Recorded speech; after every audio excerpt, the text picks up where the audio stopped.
Éternel, je viens devant toi, Seigneur, pour te remettre le frère qui va prêcher ta parole. Te demandant, Seigneur, qu'il puisse vraiment avoir les mots que tu auras donnés à son cœur, afin que nous puissions, Seigneur mon Dieu, recevoir, et comme je l'ai dit tout à l'heure, que nous puissions partager ce que nous avons reçu de toi. Alors nous voulons donner toute notre bénédiction envers le frère, afin que tu puisses vraiment, Seigneur mon Dieu, donner les mots pour vraiment, Seigneur mon Dieu, partager la parole. Au nom de Jésus, que je te prie. Amen.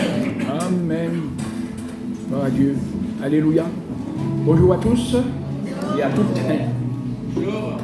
Alors je salue tous ceux qui nous visitent en ce matin, puis je vois les mains des visiteurs qui nous visitent. Bienvenue à vous.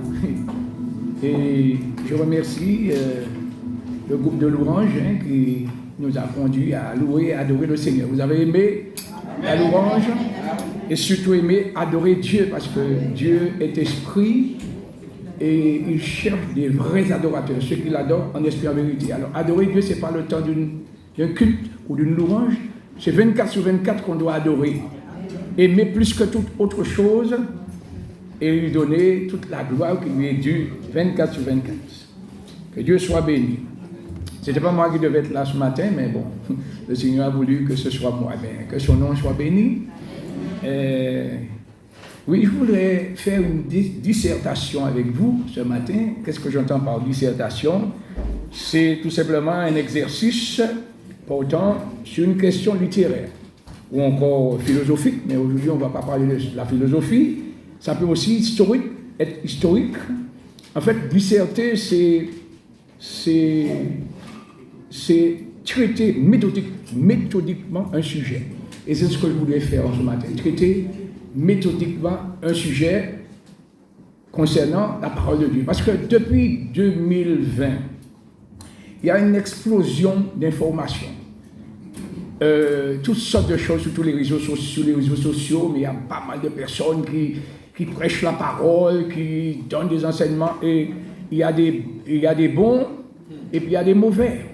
Et quand on n'a pas la connaissance, on se laisse perturber. J'ai vu un homme qui prêchait la parole devant toute une foule. Il disait à bas l'homosexualité, à bas toutes les choses, mais vive la polygamie. Il dit, mais de quelle Bible il se réfère? Bref, c'est pour vous dire qu'aujourd'hui, il y a tellement de choses, et ce n'est pas étonnant quand je vois ça. Ça ne m'étonne pas, parce que le Seigneur avait dit par la bouche de l'apôtre Paul à Timothée qu'il viendrait un temps que les gens ne supporteront plus la saine doctrine. La saine doctrine, c'est la doctrine de Jésus-Christ. Doctrine veut dire enseignement, ce que Jésus a enseigné.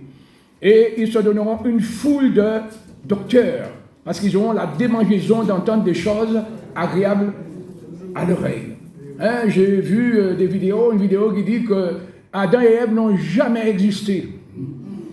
Il y en a d'autres, on m'a envoyé à plusieurs reprises une vidéo qui parle de... Tout le monde, Adam était noir, Moïse était noir, Jésus était noir, etc. Tout le monde est noir. Bon. Mais je dis, mais qu'est-ce que ça change que Jésus soit noir ou blanc? Laissez-moi vous dire, c'est pas de ça que je vais parler ce matin, mais je reviendrai une autre fois pour disséquer tout ça. Mais c'est le sang de Jésus qui nous a lavés. C'est le sang de Jésus qui nous a sauvés. Que tu sois blanc, noir, rouge ou jaune, le sang est toujours de la même couleur. Mais qui plus est, c'est que le sang de Jésus est exceptionnel parce que c'est un sang immaculé. Aucun autre sang ne peut nous racheter. Donc, et l'apôtre Paul dira, si nous avons connu, alors vous et moi, nous n'avons pas connu Jésus selon la chair. Quand il était sur la terre, nous n'étions pas là. Mais si nous l'avions connu, disait l'apôtre Paul, de cette manière, nous ne devons plus le connaître de cette manière. Et c'est ce que je voudrais m'efforcer à partager avec vous, c'est-à-dire, aujourd'hui, beaucoup de personnes prêchent la parole, il y a des gens qui prennent un texte et puis ils lisent la parole et puis ils parlent dans tout le sens. Mais moi, je voudrais prêcher de mieux en mieux, de plus en plus, un évangile christocentrique, c'est-à-dire basé sur le Christ. Nous avons besoin de connaître Christ. Il n'y a pas longtemps, le frère Jean-Claude et le frère Alphonse étaient avec moi sur le KMT et nous partagions, nous faisions un débat autour de ce thème, connaître vraiment Dieu, connaître le vrai Dieu, ça c'est important.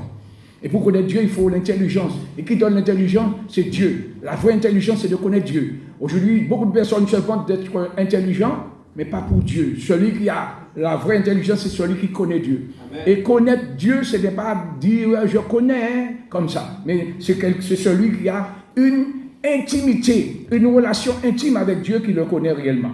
Et laissez-moi vous dire que Dieu ne peut être connu que par révélation. S'il ne se révèle pas à nous, nous n'allons jamais pouvoir le connaître. Parce qu'il est invisible. Souvenez-vous que Dieu est esprit. Jésus est venu en tant qu'homme. Alors j'ai dit à quelqu'un, quand Jésus est venu sur la terre, eh bien, il avait la couleur de la famille dans laquelle il est venu. Mais il ne faut pas oublier qu'avant que Jésus ne soit devenu homme, ne se fait homme, il était Dieu. Et le spirituel n'a rien à voir avec le charnel ou encore le matériel. Alors, donc, ceux qui font toutes sortes de débats sur la couleur, qui est le noir et en premier, le blanc, etc., ça c'est de la bêtise. Voilà. Donc, je vais maintenant me tourner vers la parole de Dieu et je vous invite à prendre un texte, puisque j'ai parlé de disserter, on va disserter sur la parole, l'évangile de Jean, chapitre 15 et le verset 5. Le verset 5. Parce que ce matin, je lisais la parole, et pas forcément ce que je vais partager avec vous là, mais ça m'a touché profondément. Et je me suis dit, mais si la parole de Dieu ne nous touche pas, c'est que nous avons un gros problème. Hein. Voilà, on peut entendre la parole, on peut aimer venir là où la parole de Dieu est prêchée, on peut aimer l'ambiance évangélique ou les louanges, mais ce n'est pas ça qui fait de nous vraiment un authentique enfant de Dieu. Je me suis posé la question, qu'est-ce que nous avons besoin pour nous permettre de ne pas déraper? C'est la crainte de Dieu. La crainte de Dieu, ce n'est pas la peur, mais c'est le respect. Quand on respecte quelqu'un, on ne fait pas n'importe quoi pour l'offenser. Alors, le respect pour Dieu, c'est le commencement de la sagesse. On va commencer à devenir sage lorsqu'on va développer, on va entretenir, on va cultiver la crainte de Dieu dans notre cœur. Alors, le texte étant affiché, je vais commencer la lecture au verset 5. Un texte tiré de son contexte, mais pas pour en faire un prétexte. Le contexte, c'est depuis le verset 1er, mais nous n'avons pas le temps de lire tout ça. Alors, c'est Jésus qui parle. Il dit, « Je suis le cep, vous êtes les sarments. Celui qui demeure en moi et en qui je demeure porte beaucoup de fruits, car sans moi, vous ne pouvez rien faire. Je suis le cep. » Un cep, C-E-P, c'est quoi? C'est un tronc d'arbre, mais ce n'est pas n'importe quel arbre. C'est le tronc de la vigne. Et il dit, vous êtes les sarments. Les sarments, c'est quoi? Les branches. Mais ça m'a frappé, c'est qu'il dit, vous êtes, donc il parle au pluriel, nous sommes les branches. Mais là, quand il poursuit, il dit, celui, c'est ça? Si. Voilà, il dit celui qui demeure en moi, celui, donc il nous remet la chose au singulier. Il laisse le pluriel et il met au singulier. Donc ça nous fait comprendre quoi? Ça veut dire que notre relation avec Dieu est personnelle, individuelle. C'est chaque personne qui doit faire une rencontre personnelle avec Jésus. Et cette rencontre se fait quand on se repent, on reconnaît qu'on est pécheur. La Bible dit qu'il n'y a pas un seul juste sur la terre. S'il y en avait un, Jésus ne serait pas venu. Tous ont péché et sont privés de la gloire de Dieu. Le péché nous prive de la gloire de Dieu. Mais plus loin, il y a la bonne nouvelle. Ils sont tous gratuitement justifiés, tous ceux qui viennent à Jésus, par la foi en Jésus-Christ ou encore par la grâce en Jésus-Christ. Et donc, celui qui demeure en moi, dit Jésus, et en qui je demeure. Alors, on a déjà dit que le Seigneur a mis cela au singulier, celui, donc c'est une affaire personnelle. Et moi-même, j'ai appris ça, il y a quelques années en arrière. J'ai grandi dans une famille chrétienne. J'attendais mes 18 ans pour aller vivre ma vie dans le monde, parce que ce n'est pas comme maintenant. Aujourd'hui, il y a beaucoup de personnes qui croient en Dieu, mais à l'époque, surtout à la campagne, là où j'ai toujours habité, j'habite là jusqu'à maintenant, il n'y avait pas beaucoup de chrétiens. Je pensais que c'était parce que j'entendais les grandes personnes dire la voix du peuple, c'est la voix de Dieu. Donc je pensais que là où il y a la majorité, c'est là que la vérité se trouvait. Donc j'attendais mes 18 ans pour partir, pour aller vivre ma vie hors du Seigneur. Mais le Seigneur a attendu que j'atteigne 18 ans, et puis il m'a saisi. Il m'a fait comprendre que ce n'est pas parce que mes parents sont enfants de Dieu que cela va faire automatiquement de moi un enfant de Dieu. Il fallait que je rencontre personnellement le Seigneur, ce qui s'est passé en 1978. Et depuis, je chemine avec le Seigneur. Et depuis 1978, je peux dire c'est les meilleures années de ma vie. Ça ne fait que s'agrandir, parce que la vie chrétienne commence petit, mais ça s'élargit. C'est pour ça qu'il y a une raison de vivre avec le Seigneur et de le connaître. Alors il dit, celui qui demeure en moi, voilà encore notre mot qu'on doit retenir. Demeurer, c'est pas faire le va-et-vient. Il y a un mot, louvoyer. Il y a beaucoup de personnes qui louvoient. Tantôt, je marche avec le Seigneur. Tantôt, je laisse l'évangile et puis je vais dans le monde. Dieu n'aime pas les louvoyeurs. Les louvoyeurs ou bien le louvoiement. En fait, ceux qui font le va-et-vient. Dieu veut des hommes et des femmes qui se fixent. Quand on demeure, ça veut dire on s'est fixé quelque part. Mais c'est en Christ. Et si on demeure, remarquez bien, il dit celui qui demeure en moi. Pour que Dieu puisse demeurer en nous, nous devons demeurer en lui d'abord. La question qui se pose, mais comment demeurer en Dieu, en Christ? C'est quand on donne sa vie au Seigneur une bonne fois pour toutes. On l'a accepté, c'est un engagement de bonne conscience, et quelles que soient les circonstances, on ne fait pas marche arrière. Il n'y a pas longtemps, j'ai entendu une bien-aimée a dit, il n'y a pas dans la vie chrétienne marche arrière, ça n'existe pas. Dans les voitures, il y a la marche arrière, mais tu peux avoir une boîte de 6 ou 7 vitesses, mais il y a toujours une vitesse pour faire marche arrière. Mais dans la vie chrétienne, il n'y a pas de marche arrière. Celui qui met la main à la charrue, dit le Seigneur, et qui regarde en arrière, n'est pas propre ou n'est pas digne de mon royaume. On se disqualifie lorsqu'on regarde en arrière. Parce que lorsqu'on regarde en arrière, on va commencer à regretter la vie qu'on a connue avant Jésus. Et pour faire un choix, pour comprendre vraiment la valeur de la vie chrétienne, il faut déjà connaître ce qu'a été la vie qu'on a eue avant. Celui qui n'a jamais connu la vie avant et qui ne connaît pas, ou bien qui connaît la vie avant mais qui ne connaît pas la vie nouvelle, ne peut pas faire la différence.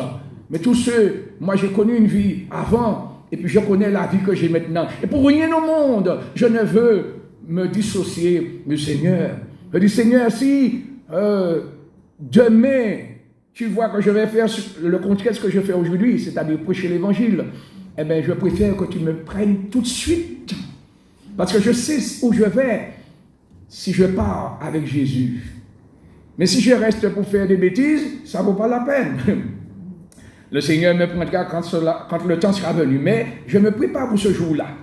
Et je vous invite à vous préparer aussi parce que nous ne savons ni le jour ni l'heure. C'est pas, il y a certains qui voient qu'ils vont mourir parce qu'ils tombent malades, etc. Mais notre cœur peut s'arrêter à n'importe quel moment. Et dans Ecclésiaste dit, si un arbre tombe vers le midi, c'est-à-dire vers le sud, ou vers le nord, là où il est tombé, c'est là qu'il va rester. Ça veut dire quoi? Lorsque la mort va frapper, dans l'état où la mort va nous trouver, c'est dans cet état-là que nous allons rentrer dans l'éternité. Et une fois qu'on est mort physiquement, il n'y a plus moyen de se repentir ni de se convertir. Repentance, c'est changer sa vie, et convertir, c'est se tourner vers Dieu. C'est maintenant que nous devons faire ça, bien-aimés. C'est important. Alors, le Seigneur dit, celui qui demeure en moi, donc c'est quand on donne sa vie au Seigneur, mais et en qui je demeure? Et la question qu'on doit se poser, mais comment le Seigneur va-t-il faire pour demeurer en nous? C'est par sa parole. Au commencement, dit Jean, ce même évangile, était la parole était avec Dieu, et la parole était Dieu. Et au verset 14, il dit, la parole s'est faite chair, la parole est venue habiter parmi nous, pleine de grâce et de vérité. Nous, les hommes, pas vous et moi, mais ceux qui étaient là, ils ont contemplé la gloire du Fils unique de Dieu. Jésus s'est fait chair, Dieu s'est fait chair. Voilà, pour venir nous apporter le salut. Alléluia, gloire à Dieu. Êtes-vous content d'avoir rencontré Jésus dans votre vie? Ce sont ceux qui ont rencontré Jésus dans leur vie. Bien-aimés, les jours sont mauvais. Les choses sont très graves. C'est maintenant, plus que jamais, nous devons nous ancrer dans le Seigneur, demeurer, se fixer d'une manière définitive et avancer, qu'il pleut, qu'il grêle. Il n'y a pas la grêle à Martinique, bien qu'un jour la grêle est tombée en Martinique et ça va se refaire. Hein? C'était un avant-première. Mais en fait, que la situation soit bonne, favorable ou non, nous devons être des hommes enracinés dans la foi en Jésus-Christ. Parce que si ce n'est pas le cas, nous serons vite balayés. La philosophie humaine aujourd'hui. Alors, ce que je vous ai dit là tout à l'heure, je reviendrai un autre jour, concernant toutes ces vidéos erronées on veut nous faire, c'est les Écritures qui sont directement attaquées, visées. On veut nous faire comprendre que, ouais, mais on ne nous a pas dit la vérité. La Bible que nous avons n'est pas la vérité, c'est maintenant on a caché, etc. Et puis ceux qui n'ont pas une vraie connaissance de la parole, qui ne sont pas enracinés de la parole de Dieu, on dit, eh bien c'est bon bout de vrai, hein? C'est vrai, et puis on se laisse égarer des esprits de séduction. Mais lorsqu'on connaît la parole, et qu'on sait que la parole n'est pas une parole comme ça, mais c'est Dieu lui-même, alors à ce moment-là, quel que soit ce qu'on va nous dire, ça ne va pas nous choquer. Au contraire, connaissant la parole, nous saurons de quel temps nous sommes. Puisque le Seigneur avait dit, dans les derniers jours, il y aurait non seulement des temps difficiles, mais des moqueurs, avec leur raillerie, avec toutes sortes de philosophies, avec des doctrines de démons. Et le pire, c'est qu'ils vont séduire une majorité de personnes. Une majorité de personnes. Ce n'est pas tout ce qui brille qui est de l'or. Hein. Ce n'est pas parce que quelqu'un parle de Dieu que forcément cette personne-là est de Dieu. Et là, le texte que nous avons sous les yeux encore nous dit, plus bas, celui qui demeure en moi et en qui je demeure porte beaucoup de fruits. Et à propos de fruits, c'est bizarre ça. Le Seigneur parle à des hommes et il parle des hommes qui portent du fruit. Ce n'est pas des arbres qui portent du fruit, mais c'est une comparaison. Voilà, Dieu nous a non seulement plantés dans son jardin, mais au départ, notre nature était une nature sauvage. C'est dit dans la parole. Dieu nous a coupés de notre nature sauvage et puis nous a greffés sur l'olivier franc, la vraie nature. Et donc, vous voyez, quand vous faites une greffe, eh bien, la greffe va porter le fruit de la plante qu'on a greffée, pas celle qui porte la branche. Alors donc, c'est ça. Nous devons vivre en nouveauté de vie. Et le fruit, c'est quoi? C'est les fruits de l'Esprit, les œuvres de l'Esprit de Dieu agissant en nous, qui va démontrer. Parce qu'aujourd'hui, beaucoup de personnes parlent, je suis ceci, je suis cela, mais c'est nos œuvres qui vont démontrer qui nous sommes réellement. Et plus j'étudie la parole de Dieu, je vois que oui, nous sommes sauvés par grâce au moyen de la foi, mais nos œuvres comptent beaucoup, surtout lorsque nous sommes devenus une nouvelle créature. Parce que c'est nos œuvres qui vont démontrer qui nous sommes réellement. Quelqu'un me dit, je suis un enfant de Dieu, mais quand on te voit vivre, on te regarde, on t'écoute parler, on te regarde agir, et puis on ne voit pas l'œuvre de Dieu en toi, eh bien, qu'est-ce qu'on va déduire? Tu es un menteur. Voilà. Mais quelqu'un qui est né de Dieu a l'Esprit de Dieu en lui, et l'Esprit de Dieu produit le fruit de l'Esprit, que vous connaissez dans Galates 5, 22, si vous ne le savez pas, notez, vous allez lire, le fruit de l'Esprit, et c'est ce qui va faire de nous des authentiques enfants de Dieu. Les gens aujourd'hui cherchent les dons. Oui, les dons sont nécessaires parce que les dons nous qualifient pour nous rendre efficaces dans le ministère que Dieu nous a confié. Mais un don ne fera jamais de nous un enfant agréable à Dieu. C'est le fruit. Parce que le fruit, c'est une production. L'Esprit va produire en nous une qualité ou une caractéristique de Dieu lui-même. L'amour, la paix, la joie, la bonté, la bienveillance, la douceur, la maîtrise de soi, toutes ces choses-là. L'Esprit va produire ça en nous. Et lorsqu'on va nous regarder vivre, on n'aura pas besoin de dire « je suis », c'est l'autre qui va dire « tu es ». Voilà, c'est comme ça, lors de la première fois où on a appelé les disciples de Jésus chrétiens, ce ne sont pas les Juifs.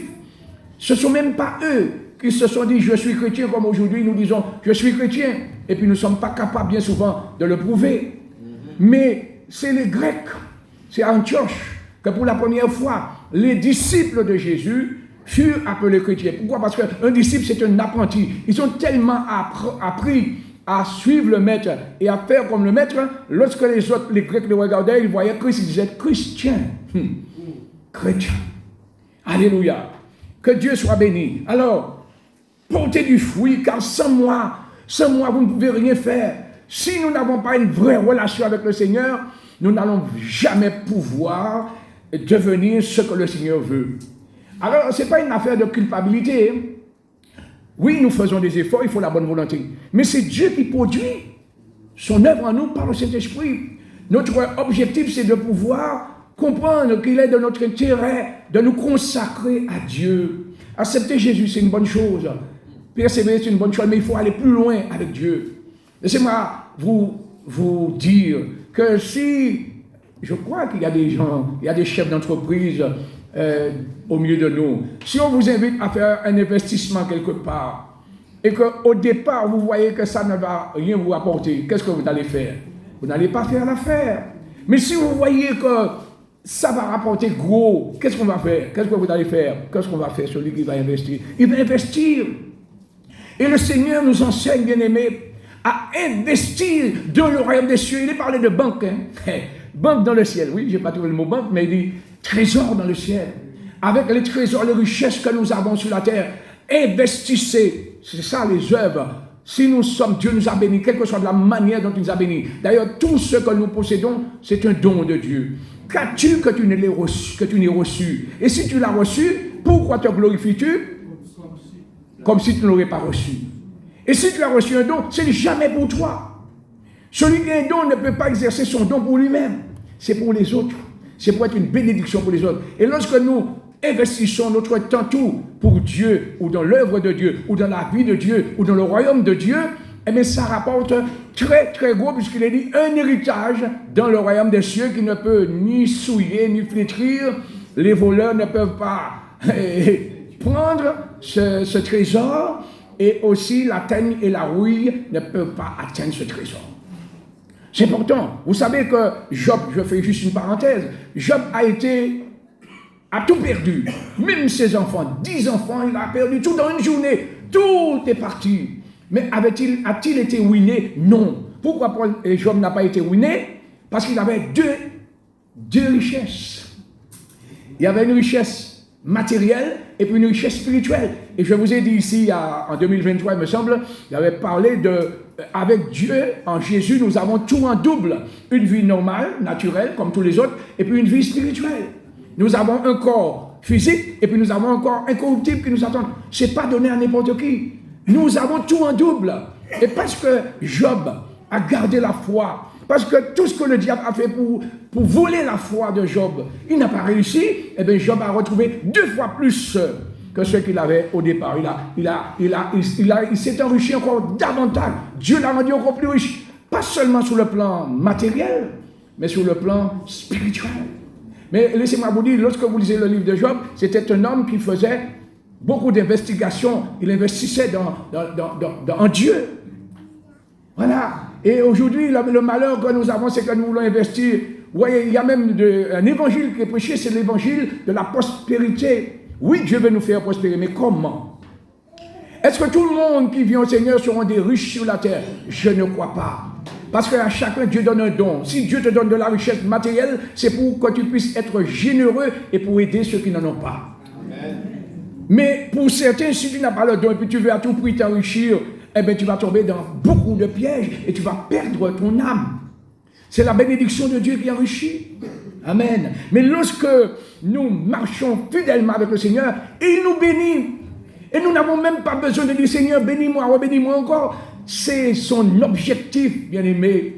La Bible nous dit que lorsque tu obéiras et tu mettras en pratique tous les commandements que je te prescris, j'ordonnerai. C'est Dieu qui dit, j'ordonnerai à la bénédiction d'être avec toi. Amen.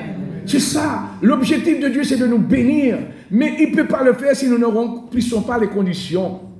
Vous savez que lorsque les choses vont mal, et les choses vont aller de mal en pis, pourquoi? Parce que les hommes tournent le dos à Dieu. Et puis on accuse Dieu encore. C'est le diable qui est derrière ça pour nous faire comprendre. Et malheureusement, même des croyants tombent dans ce piège. Lorsque le malheur te tombe dessus, tu dis, ou bien tu penses, mais où est Dieu?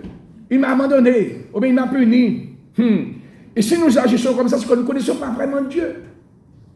Voilà. Dieu veut notre bonheur. Mais lorsque nous désobéissons et nous nous obstinons à faire ce qui est mal, eh bien, nous obligeons à Dieu de nous faire du mal. pour vouloir nous faire du bien, pour pouvoir nous faire du bien. Dieu veut nous faire du bien, mais sinon on ne comprend pas. J'avais un oncle à moi qui disait, je ne peux pas attendre puis les oreilles, je peux attendre puis la main. Donc, c'est ça, Dieu est obligé de nous châtier pour nous ramener à la raison, pour nous ramener à lui. Mais si nous nous obstinons dans la désobéissance, nous finirons par nous perdre. Que Dieu nous fasse grâce. Alors, bien entendu, je ne vais pas m'arrêter simplement sur ce verset. Jésus dit, je suis le cep. Vous êtes le sarment. Celui qui demeure en moi et en qui je demeure porte beaucoup de fruits, car sans moi, vous ne pouvez rien faire. J'ai parlé de disserter, donc on va aller dans d'autres, méthodiquement, on va aller pour voir qui est Jésus à travers l'évangile de Jean. Laissez-moi vous rappeler, si vous le saviez déjà, ou bien si vous ne le savez pas, eh bien, que l'évangile de Jean a été écrit, c'est dit dans le chapitre 21, à la fin du chapitre 21, 20 aussi, que ce qui a été écrit dans cet évangile l'a été pour que nous puissions comprendre que Jésus, c'est le Fils de Dieu. Et qu'en croyant que Jésus est le Fils de Dieu, nous ayons la vie éternelle. Et notre version dira, la vie pour toujours. Voilà. Et cet évangile, c'est pourquoi que lorsque on demande, on encourage quelqu'un à lire la Bible, à commencer la lecture de la Bible, on dit, commencez par l'évangile de Jean. Pourquoi Jean? Parce que l'évangile de Jean, c'est un évangile clair. Il n'y a pas de parabole.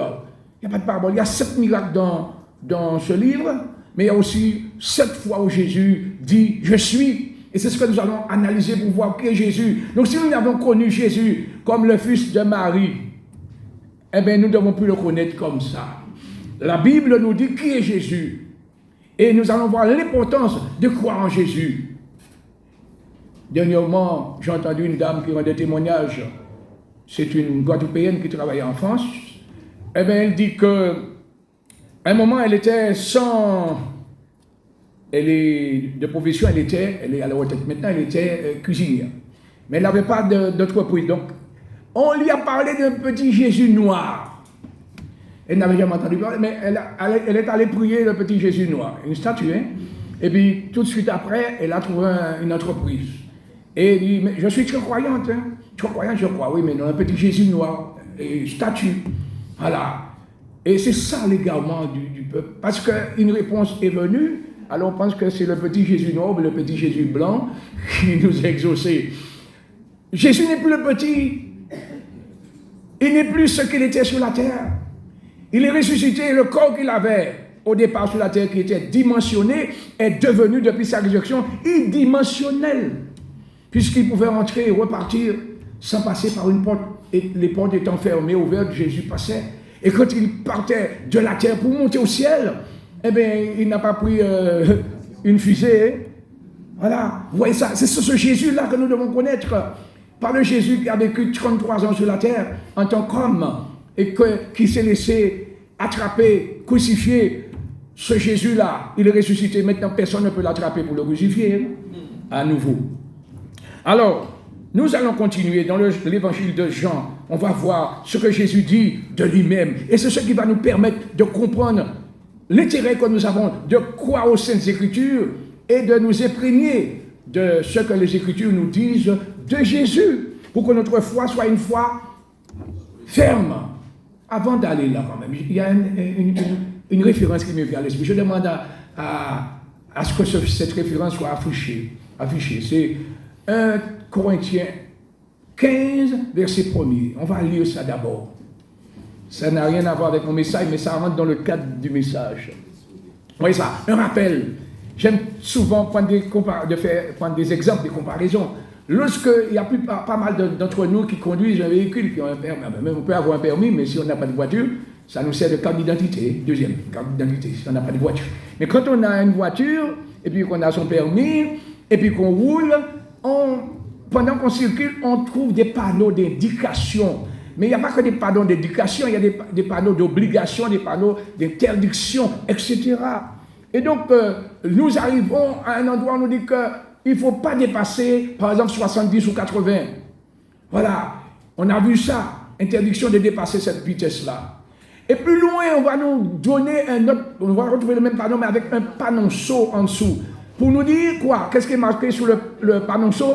Rappel. Ça veut dire que tu avais déjà entendu ça, tu avais déjà rencontré ce panneau. Maintenant, rappelle-toi. Et plus loin, on te dit, bon, c'est parce que peut-être il y a un virage ou bien, il peut y avoir un radar, mais il y a un danger. Et tu occultes tout ça, tu fais fi de tout ça, tu continues à la vitesse, si c'est une virage dangereuse, et puis tu vas avec la même vitesse. Bonjour les dégâts. Et après, on va dire la route a tué. La route a encore tué. C'est un mensonge, la route ne tue personne. C'est l'attitude, le comportement des hommes qui font que des gens meurent sur la route. C'est comme j'entends, la nature est en colère. Voilà encore notre bêtise. La nature est en colère. Non, c'est pas la nature qui est en colère, c'est Dieu qui est en colère. Mais il utilise les éléments. Rappelez-vous, ceux qui ont vu les 10 commandements, par exemple, ce qui s'est passé en Égypte. C'était des choses naturelles, hein, l'eau changeant en sang, les grenouilles, les sauterelles, etc. C'était des choses naturelles, mais qui était derrière tout ça? Les sauterelles ne sont pas venus là envahir l'Égypte, ou bien les ténèbres, ou bien la grêle, comme ça. C'est Dieu qui a utilisé ces éléments, et c'est la même chose aujourd'hui. Mais parce que les gens ne croient pas en Dieu, on dit, la nature est en colère. Mais quand on raisonne comme ça, mais si c'est la nature va se calmer, et puis tout va rentrer dans l'ordre. Non, tout ne va pas rentrer dans l'ordre, parce que lorsqu'on ne respecte pas Dieu, eh bien, il va se faire savoir, il va se faire connaître. Moi, c'est là ma prière. Aujourd'hui, Seigneur, révèle-toi. Il faut que notre génération sache qui tu es. Mais elle ne peut pas la savoir ou le savoir sans nous, c'est à travers nous. Si nous vivons selon Dieu, que nous allons pouvoir faire la différence. Nous allons démontrer qui est Dieu réellement. Alors, jusque-là, vous êtes avec moi. Je prends un autre texte dans l'évangile de Jean, toujours chapitre 14. Voilà. Ah oui, autant pour moi, j'avais oublié ça. Je vous rappelle, mais donc on n'a pas lu, mais je vous rappelle, frère, vous l'avez lu. L'évangile que je vous ai annoncé et que vous avez reçu. Attention, il parle à ceux qui ont reçu l'évangile. Que sont ceux qui ont reçu l'évangile ici? La bonne nouvelle, dans leur cœur, hein? Pas dans la main, reçu. Mais écoutez bien, dans lequel vous avez persévéré. Quels sont ceux qui persévèrent dans cet évangile-là? Par lequel vous êtes sauvés. Mais il y a une condition sine qua non. Si vous le retenez tel que je vous l'ai annoncé. Aujourd'hui, j'entends des gens qui disent, ouais, Paul dit ça, mais c'est pas ça. C'est pas ce que Paul a. Et Paul dit, j'ai reçu du Seigneur ce que je vous ai annoncé. Et Paul dit, si quelqu'un est prophète, il saura que ce que j'ai enseigné, ça vient de Dieu. Il dit, l'évangile que j'ai reçu, je n'ai ni reçu ni appris d'un homme. C'est par révélation. Aujourd'hui, on ose mettre l'enseignement de Paul en jeu. Voilà. Et autrement, vous aurez cru en vain. Vous voyez, croire c'est bien, mais il y a des gens qui croient en vain. L'apôtre Paul, qui était Saul de Tarse avant sa conversion, il croyait en Dieu, c'était un croyant. Mais il était égaré, aveuglé. Et par la suite, quand Dieu lui a ouvert les yeux, il dit, j'étais un homme à cette époque-là, il croyait servir Dieu, un homme violent, un blasphémateur, puisqu'il persécutait les vrais enfants de Dieu. Mais il faisait ça, croyant servir Dieu. Vous voyez, l'illusion du salut, l'illusion. Il y a beaucoup de personnes qui croient, je suis enfant de Dieu, mais c'est pourquoi que c'est les œuvres, ce sont les œuvres. Si on est enfant de Dieu, les œuvres de l'Esprit de Dieu habitant en nous, vont démontrer qui nous sommes. On reconnaît l'arbre à son fruit. C'est sorti directement de la bouche de Dieu, de Jésus, plus précisément. Alors, Jean 14 maintenant, il est dit ceci, au verset 6, je cherche méthodiquement les 7, comment dirais-je, déclarations de Jésus-Christ concernant sa personne, dans l'évangile de Jean. Alors, nous avons déjà vu qu'il a dit, je suis le sept. Bon, maintenant, que dit-il au verset 6 du chapitre 14 de ce même évangile? Il dit, Jésus dit, donc il répondait à Philippe, qui demandait, non Thomas, comment pouvons-nous en savoir le chemin? Et pourtant, Thomas était un disciple de Jésus, mais il demande où est le chemin. Comment pouvons-nous savoir le chemin? Et Jésus dit, je suis le chemin. Notez bien, j'aime bien faire les études des mots. Il ne dit pas je suis un chemin. S'il avait dit je suis un chemin, ça laissait supposer qu'il y a d'autres chemins. Pourquoi je dis ça et je souligne ça? Parce qu'aujourd'hui, on nous dit tous les chemins mènent à Rome. Oui, mais pas dans le royaume des cieux. Alors le chemin religieux, dès que tu as la foi, tu n'as pas besoin de devenir évangélique. Mais qu'est-ce que c'est qu'un évangélique? Un évangélique, c'est quelqu'un qui met en pratique l'évangile de Jésus-Christ. La doctrine de Jésus, c'est ça un évangélique. À ne pas confondre avec un évangéliste, parce que j'entends les journalistes qui, nous sommes tous des évangéliques, mais nous ne sommes pas tous des évangélistes. Un évangéliste, c'est celui qui a un ministère d'évangéliste, comme notre frère Vernon, qui a un ministère d'évangéliste. Mais toute personne qui pratique la parole de Dieu, qui fait des saintes écritures de la Bible son référent, ou encore, j'allais dire, un manuel. Je pense à Harold Hill qui disait le manuel du fabricant. Voilà. Vous voyez, tout appareil que nous achetons, même un véhicule, il y a toujours un mode d'emploi. Voilà. Donc, si nous négligeons cela, Dieu nous a créé, nous a donné la vie, mais il nous donne à travers sa parole comment vivre, comment faire pour réussir sa vie. Savez-vous qu'il y a des gens qui ont réussi dans la vie, mais qui n'ont jamais réussi leur vie? Parce que pour réussir sa vie, il faut Jésus. Sans moi, vous ne pouvez rien faire. Alors, je suis le chemin. Il dit encore, je suis la vérité. Pas une vérité, parce qu'il y a des vérités relatives. Hein. On dit, c'est ma vérité à moi. Mais Jésus dit, je suis la vérité avec un grand V. Et aussi la vie. Tous ces mots-là méritent d'être disséqués. Bon, je n'aurai pas le temps de détailler tout, mais le chemin. Posons-nous la question. Un chemin sert à quoi? Un chemin est fait pour nous conduire vers un but. Et Jésus, qui est le chemin, son but, c'est de nous conduire, si on le suit, c'est de nous conduire à Dieu directement, Dieu le Père. Personne n'a jamais vu Dieu. Le chemin qui nous mène à Dieu et qui nous amène aussi au paradis. Là où tout le monde voulait atterrir ou arriver en définitive. C'est Jésus, le chemin au singulier, la vérité. Voilà, avec un grand V.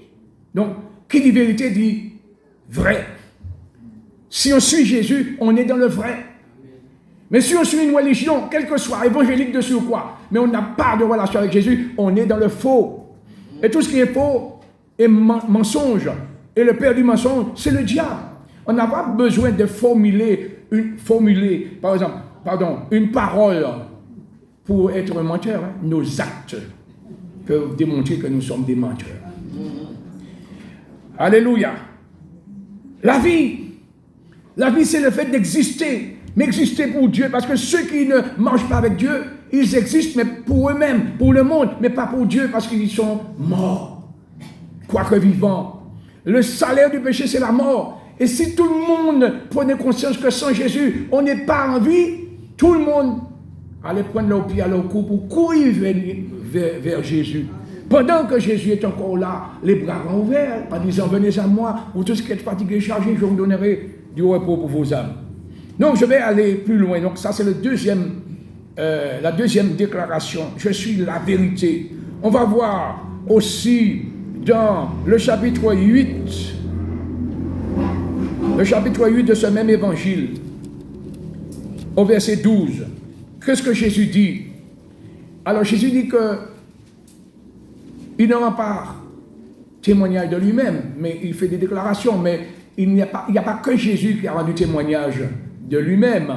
Le Saint-Esprit a rendu témoignage de Jésus. Quand Jésus est sorti de l'eau, vous savez, vous connaissez l'histoire, on a vu l'Esprit, un esprit, on ne voit pas l'Esprit, mais il a pris une forme de colombe pour descendre sur Jésus. C'était le signe que Dieu avait donné à Jean-Baptiste en lui disant, celui sur qui tu verras l'Esprit descendre, c'est lui qui baptise du Saint-Esprit et du feu. Vous voyez ça? Et Jean dit, j'ai vu et j'ai cru. Il a témoigné. Et le lendemain, après le baptême de Jésus, dans le Jourdain, par Jean, Jean était toujours au même endroit, il voit Jésus qui passe au loin, il dit, voilà l'agneau de Dieu qui ôte les péchés du monde. Et là, Jean avait des disciples avec lui, en l'occurrence André et Philippe, et ils ont suivi Jésus. Et ils sont devenus par la suite des disciples de Jésus, et même qui plus est, des apôtres de Jésus. Apôtres veut dire envoyés. Donc le Seigneur les a préparés, qualifiés, les a envoyés pour continuer la mission qu'il avait commencée. Alors le verset 12 de ce chapitre 8 nous dit ceci, toujours dans l'évangile de Jean, Jésus leur parla de nouveau et dit, je suis la lumière du monde. Celui qui me suit ne marchera pas dans les ténèbres, mais il aura la lumière de la vie. Je suis la lumière. Notez bien, pas une lumière dans le monde, mais la lumière du monde. C'est fort ça. Et je réfléchis souvent, parce que le Seigneur nous donne une intelligence renouvelée pour comprendre les choses de Dieu selon Dieu. Vous voyez le soleil qui est là, hein? On ne peut pas se passer du soleil. Parce que le soleil ne nous envoie pas seulement la lumière, la chaleur et les rayons, mais l'énergie qu'a besoin la Terre, le monde, notre planète tire son énergie du soleil. Si le soleil s'éloigne de nous, on est givré. On givre. Mais si le soleil s'approche trop près de nous, on est grillé. Voilà. Et de là où il est, il nous envoie ses rayons, sa lumière. Mais la lumière du monde. Alors nous ajoutons au chemin la lumière. Quand on est dans un chemin, on peut être dans un chemin, mais s'il n'y a pas de lumière, on ne peut pas savoir où on va. Nous voyons les responsabilités qu'il y a d'avoir Jésus. Il est le chemin, mais c'est pour lui la lumière. Celui qui me suit ne marchera pas dans les ténèbres. Voilà. Et si Jésus s'est allé là où il est allé, c'est faire comme lui il a fait. Et il nous donne son esprit pour y arriver. Parce qu'il a dit, sans moi, vous ne pouvez rien faire. Nous n'avons pas compris ça. Hein. Beaucoup de personnes suivent Jésus religieusement. Comme du temps quand il était sur la terre, il y avait une foule de personnes qui venaient voir Jésus parce que Jésus faisait des miracles. Et puis ils aimaient aussi entendre les belles paroles. Et puis des fois ils avaient faim, le Seigneur leur donnait à manger du pain. Alors ils suivaient Jésus dès que le jour apparaissait, même avant le lever du jour, ils étaient à la recherche de Jésus.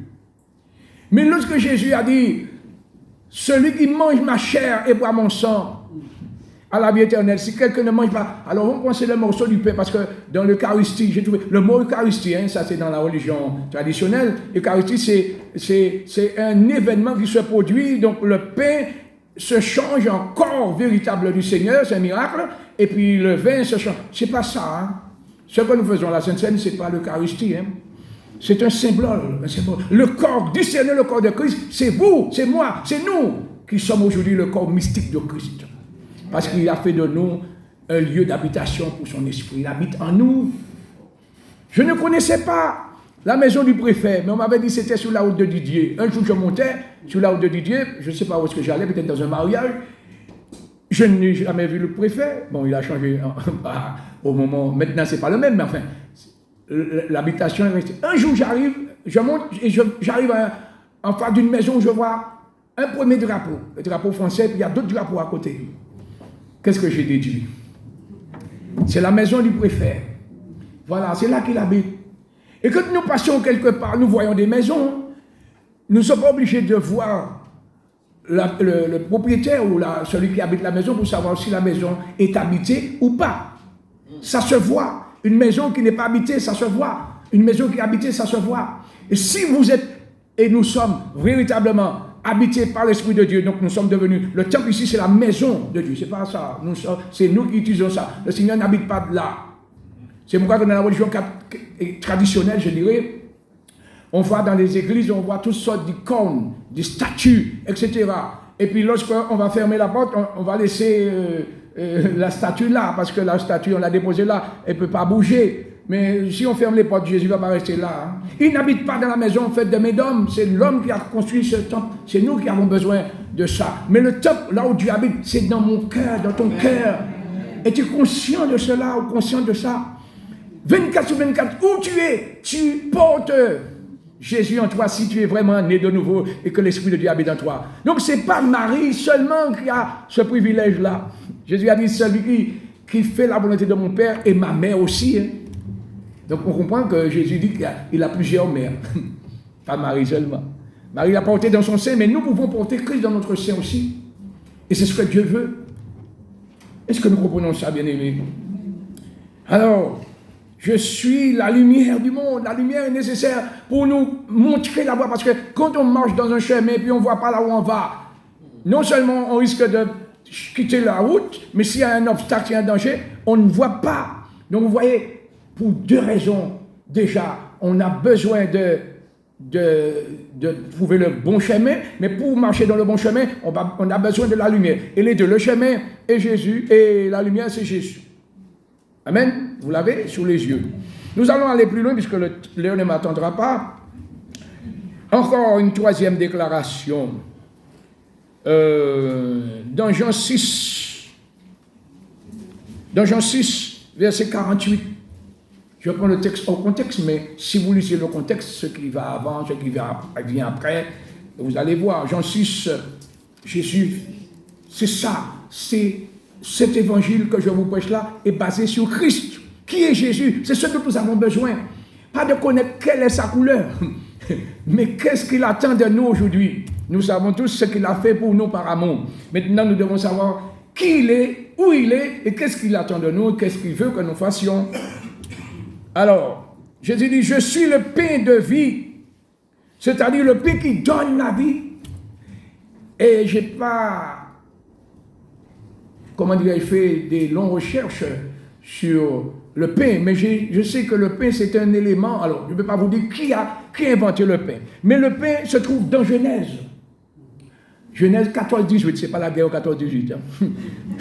Même si c'est la guerre 14-18, vous allez savoir pourquoi je fais ça. Je fais la parenthèse. C'était la première guerre gagnée par la France sur l'Allemagne, 14-18. Mais Genèse 14-18, nous parle de la guerre d'Abraham. Abraham a gagné avec ses serviteurs pour aller délivrer Lot. Il a gagné la guerre sous 5 rois. Non, 4 rois qui avaient battu 5. Et Abraham il gagne avec 300 serviteurs les 4 rois qui avaient battu les 5 rois. Et là, à son retour, donc 14-18, on voit Melchizedek, ou bien Melchizedek, roi de Salem. Salem veut dire paix, c'est le premier nom de Jérusalem. Voilà. Fit apporter du pain et du vin. Vous voyez, le vin, c'est très vieux, mais le vin, ça nous montre que, regardez aujourd'hui dans la doctrine, ouais, est-ce que c'était le jus de raisin? Ouais. Le vin, Melchizedek. Jésus, c'est le sacrificateur selon l'ordre de le Melchizedek. Melchizedek, sacrificateur de Dieu, apporte à Abraham du pain et du vin. C'était pour faire quoi d'après vous? Pour communier. Bref, mais c'était pour vous dire que le pain, c'est très vieux. Genèse, c'est le livre des origines. Et on fait mention déjà du pain. Alors, si vous faites étudier le pain, vous allez voir qu'il y a toutes sortes de pain, toutes formes de pain, etc. Mais bref, le pain, c'est un élément vital, le pain. Mais Jésus s'identifie au pain. Il dit, je suis le pain qui donne la vie. Et il va dire, vos pères ont mangé la manne, qui était aussi un pain qui descendait du ciel, mais moi, je suis le vrai pain qui descend du ciel et qui donne la vie au monde, etc. Donc, vous voyez, élément indispensable. Pour se nourrir, spirituellement parlant, on a besoin de... Jésus. Oui, la parole, d'accord, mais c'est Jésus. La parole, c'est fait chair. On a besoin de Jésus. Vous voyez, il y a des gens aujourd'hui, il y a beaucoup de personnes qui souffrent de maladies, je rectifie. Des gens qui sont malades, mais à cause de leur manque de contrôle. Alors, il y a des gens qui sont malades parce que la maladie leur sont tombés dessus, mais il y a ceux qui tombent malades à cause du manque de maîtrise de leur instinct de manger et de boire. Savez-vous que manger, c'est bien, c'est agréable, mais on peut tomber malade et même se tuer à cause de ce que nous mangeons ou la manière que nous mangeons. Voyez?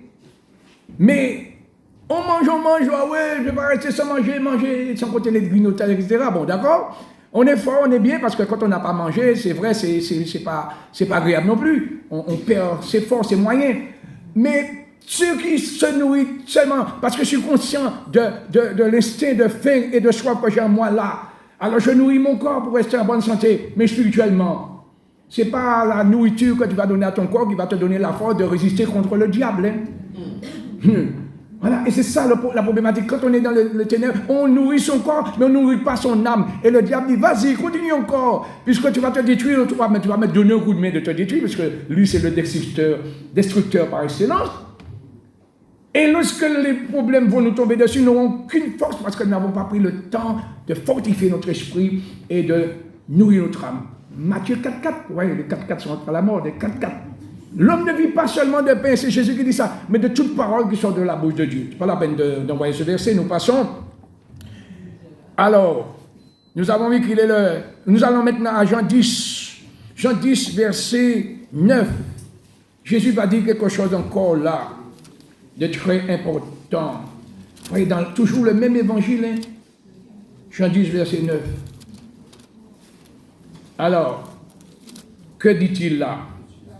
Il dit, je suis la porte. Je suis la porte. Il ne dit pas, je suis une porte. Mais je suis la porte. Vous voyez, tout est au singulier.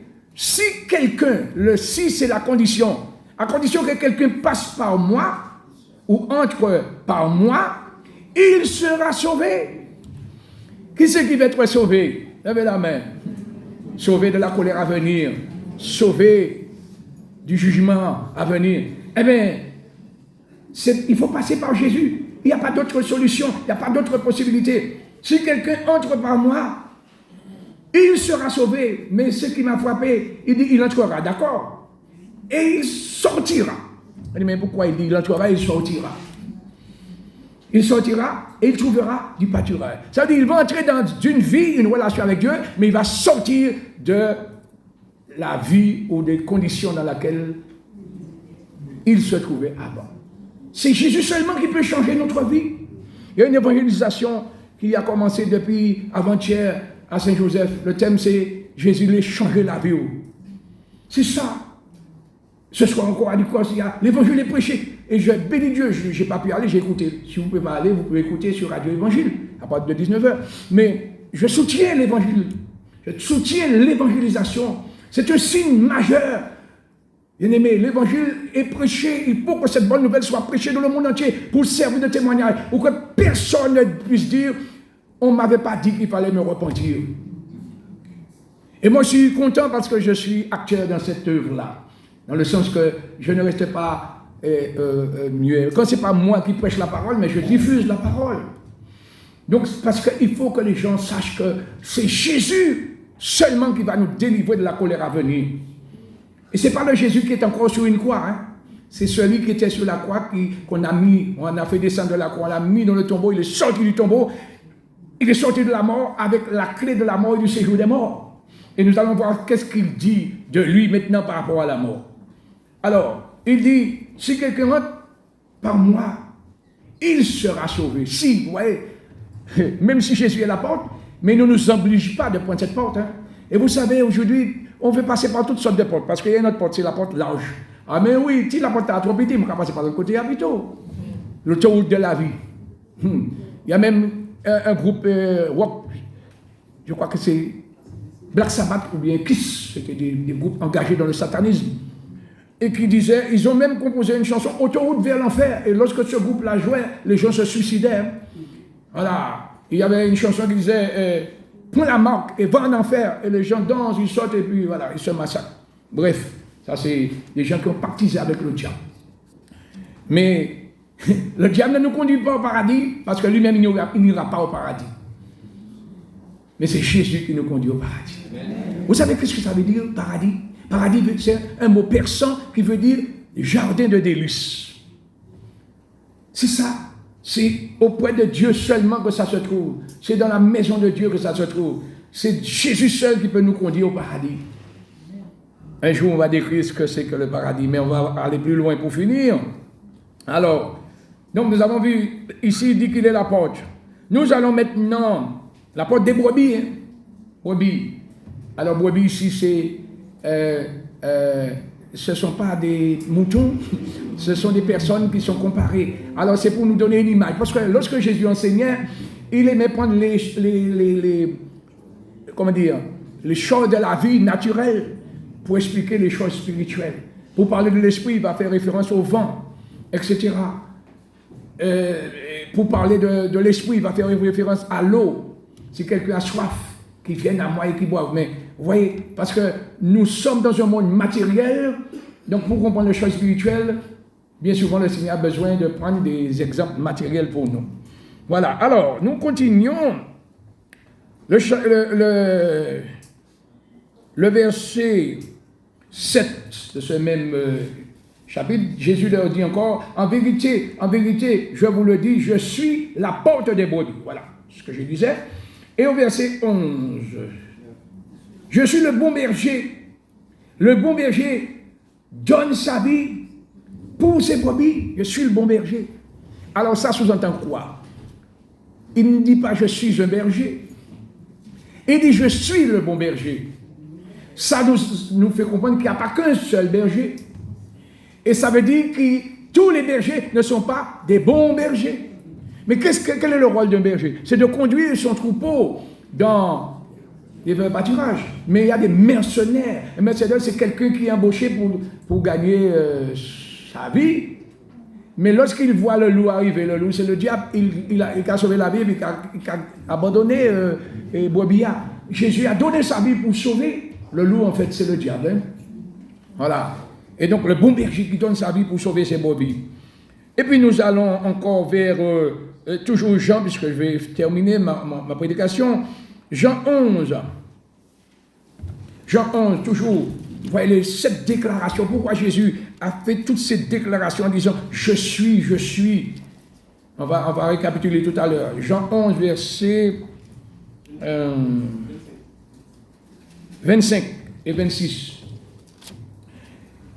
Jésus dit, c'est Marthe qui disait ça, lorsque il était venu trouver Marthe et Marie, et on avait dit, il n'y a pas longtemps, un frère, je ne sais pas si c'est mon frère Arnaud, mon frère Daniel, qui avait parlé de ça. Si tu avais été ici, mon frère ne serait pas mort.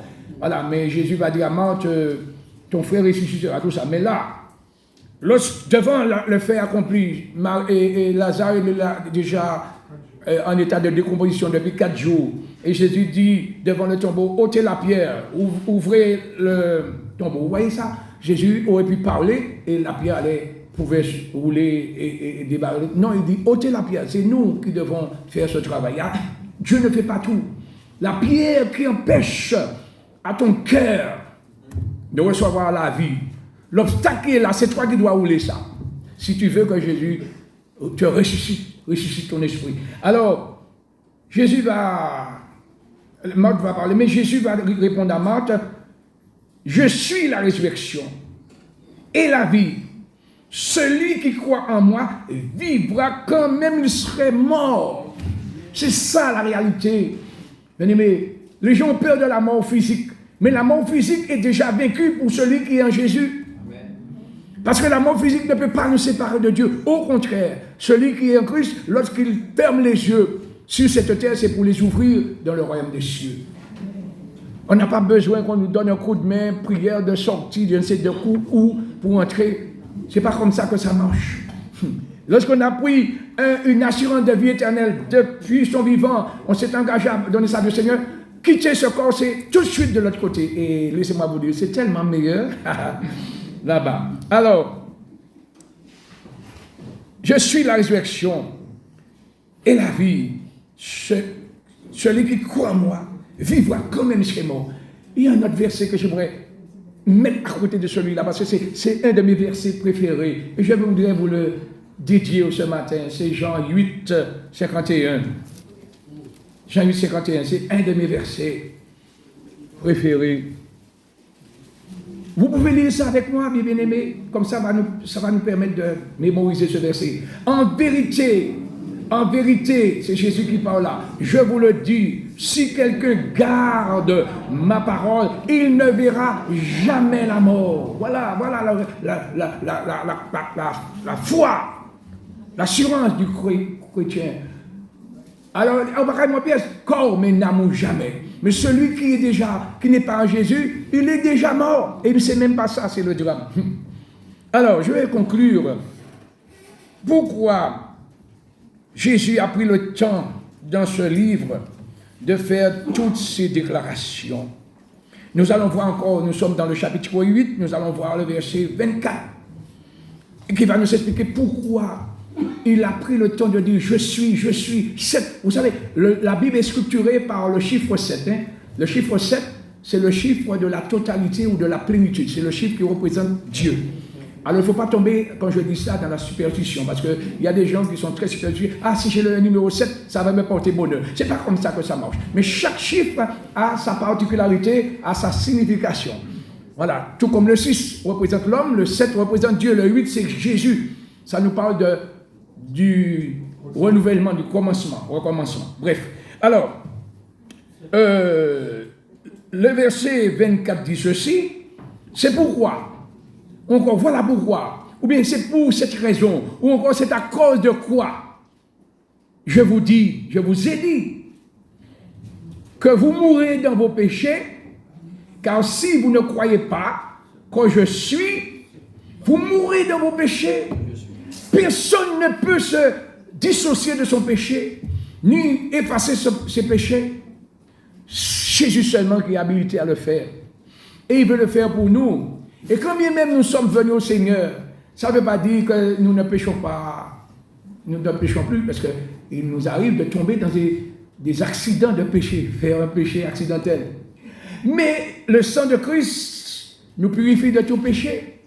Mais un jour viendra où nous ne pécherons plus jamais, lorsque ce corps corruptible sera revêtu de l'incorruptibilité. Vous comprenez ça, ce mot-là? Incorruptible. C'est-à-dire, ce n'est pas seulement qu'un corps qui ne va pas mourir, mais c'est un corps qui ne peut pas être corrompu. Je vous en parlerai une autre fois de ça. C'est très important. On ne peut pas corrompre. Le corps que nous avons là, à n'importe quel moment, même étant chrétien, on peut être corrompu. David s'est corrompu quand il est tombé dans l'adultère. C'est pourquoi nous devons veiller.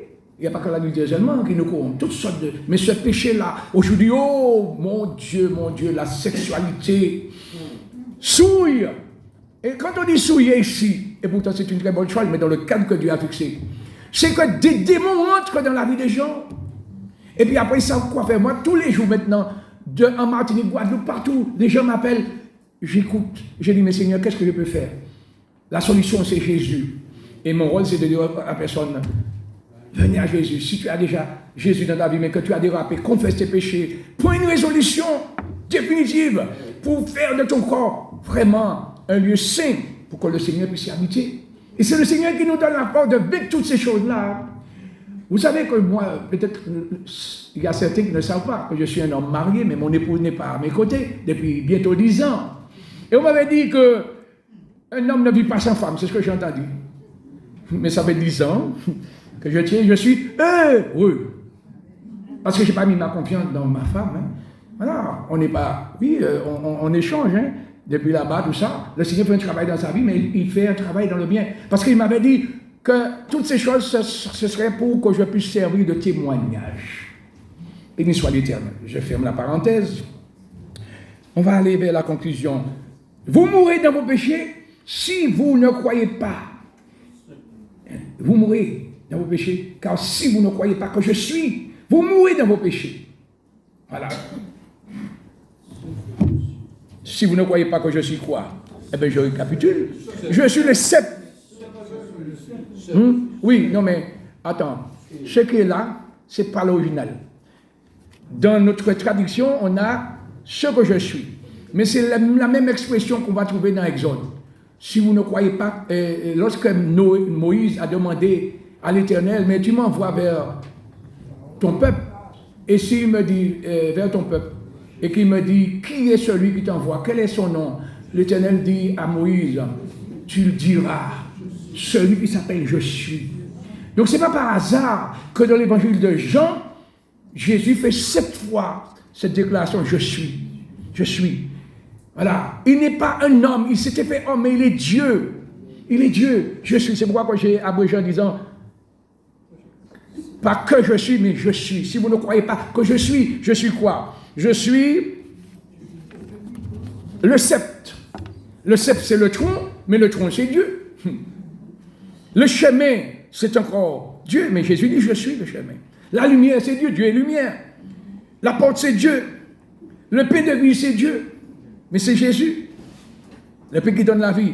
La résurrection est le bon berger. Voilà les 7 déclarations. Et si nous ne croyons pas que Jésus est réellement ce qu'il dit qu'il est, eh bien nous allons mourir de nos péchés. Personne, et même pas nous-mêmes, n'allons pas pouvoir nous débarrasser du péché. Seul Jésus est habilité pour faire ça. Alors, je vais conclure avec deux références, ça va aller vite. 1 Thessaloniciens 1er, versets 9 et 10. Vous allez voir pour quelle raison on a besoin de Jésus. Et mon frère, ma soeur, si tu as déjà donné ta vie au Seigneur, il y a plusieurs personnes, parce que j'avais dit ça dernièrement, il y a des esprits de découragement, il y a plusieurs personnes qui ont été découragées ces derniers temps. Il y en a peut-être même encore qui sont découragées. Et quand on entend la parole, au lieu de trouver une force, l'ennemi nous fait croire que ouais, c'est pas, tu ne vas pas pouvoir arriver. Ce n'est pas le moment de décélérer. Un athlète, quand il arrive, il voit la ligne d'arrivée à 10 mètres, 20 mètres. Ce n'est pas à ce moment-là qu'il va décélérer. J'ai vu même qu'ils sont tombés, ils ont marché à 4 pattes pour aller sur la ligne d'arrivée. Mon frère, ma soeur, ne laisse pas un problème te détourner de Dieu. Si on passe à prière, il plairait en pied, bon Dieu, mais quand on ne peut pas sortir là, combien mon Dieu est rentré là. Il est le consolateur, il va te consoler. Il va te redonner la force. Mais dis pas, ah, si c'est comme ça, je vais abandonner. Ça vient, mais c'est l'ennemi qui nous dit, ouais, regardez ça, depuis que vous venez à l'évangile là, rien de problème contre la. Mais il ne peut pas dire, puisque c'est lui qui a voyé toutes sortes de problèmes pour décourager. Et le temps où nous vivons aujourd'hui, c'est un temps d'apostasie. Satan vise quelque chose en chacun de nous, c'est la foi. Notre foi est plus précieuse que l'or périssable. Alors il faut évoluer la foi, parce qu'il sait que s'il arrive à prendre notre foi, eh bien nous perdons tout. Parce que nous avons reçu tout par grâce, mais au moyen de la foi en Jésus-Christ. Alors, 1 Thessaloniciens 1er, verset 9 dit ceci. Paul qui disait cela, il dit, à propos des Thessaloniciens, on raconte à notre sujet, donc Paul et ses compagnons, quel accès nous avons eu auprès de vous, comment vous vous êtes, et comment vous vous êtes convertis. Convertis, c'est, alors la conversion, c'est pas seulement se tourner vers Dieu, mais convertir, c'est changement. Changement de voie, changement de vie.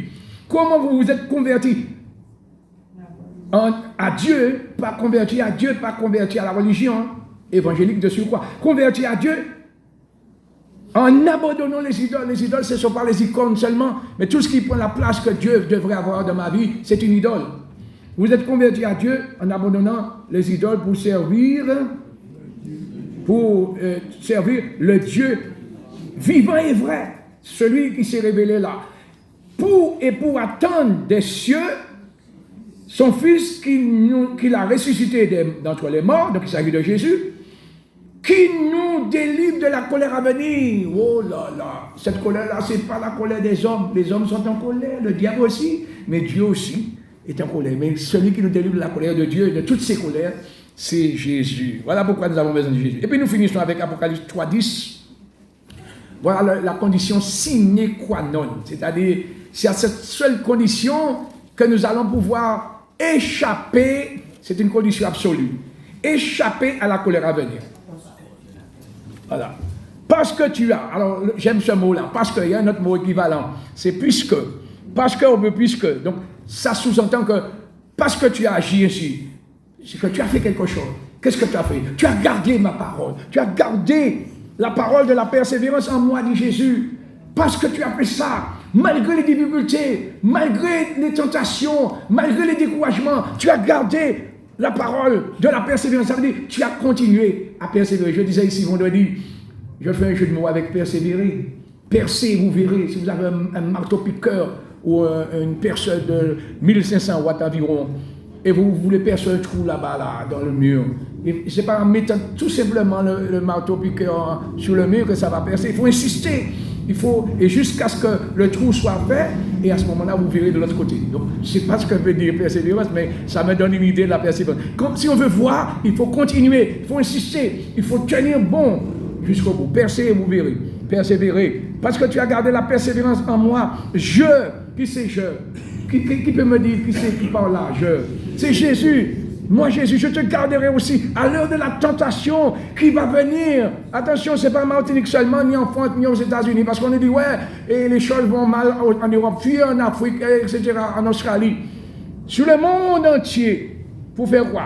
Pour éprouver les habitants de la terre. Quel que soit là où tu seras, ça viendra comme un filet. La seule personne qui nous fera échapper à tout ce que ce système nouveau ordre mondial et tout la bête de l'événement, etc., c'est Jésus. C'est Jésus. Et quand on me dit que la bête de l'événement est arrivée, elle est là, ça ne me fait pas trembler, parce que je sais que Jésus revient. Et je n'ai pas rendez-vous avec la bête de l'événement, j'ai rendez-vous avec Jésus. Et si tu as rendez-vous, tu dois voyager, mais tu dois te préparer. Que Dieu soit béni. J'ai été long, mais il le fallait. Que Dieu soit béni. Nous allons prier maintenant. Notre Dieu, notre Père, Seigneur, s'il y a quelqu'un ici dans cette salle qui est conscient qu'il y a un problème, je ne vous dis pas de venir, mais levez-vous.